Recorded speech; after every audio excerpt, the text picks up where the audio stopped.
জনগণের উপরে বাড়ছে করের বোঝা।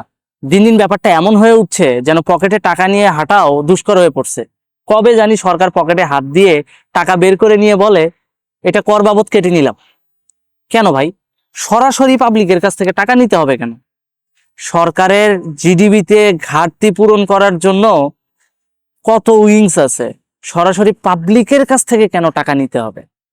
একটা বিষয় খেয়াল করে দেখেন, প্রতি অর্থ বছরে জিডিপিতে ঘাটতি থাকে, পরের অর্থ বছরে সেটা কর আকারে কোনো না কোনো ভাবে পাবলিকের উপর চাপিয়ে দেওয়া হয়। এহেন দুঃশাসন বা এহেন জুলুম কেন? এটা তো দুঃশাসনই বলবো, কেন এটা তো সুশাসন না।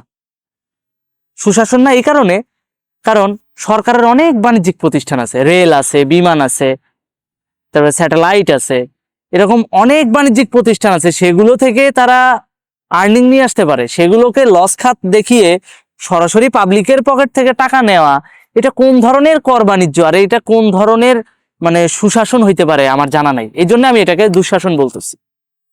কারণ আগে রেস্টুরেন্টে খাইতে গেলে ভ্যাট দেওয়া লাগতো না, এখন দেওয়া লাগে।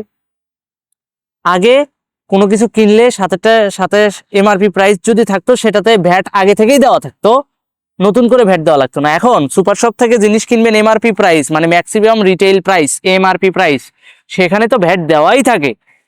সাথে আবার যখন আপনি বিল করাবেন তখনও আবার 20% কিংবা 15% ভ্যাট দিতে হয়। এত করের বোঝা পাবলিকের উপর চাপাইলে পাবলিকেরও তো একটা প্রতি মাসে চলার বাজেট আছে, সেটা কুলাবে? কুলাবে না তো। এই জন্য দিন যাচ্ছে, মানুষের সঞ্চয় কমতেছে, ব্যয় বাড়তেছে, আয় কিন্তু সেভাবে বাড়তেছে না।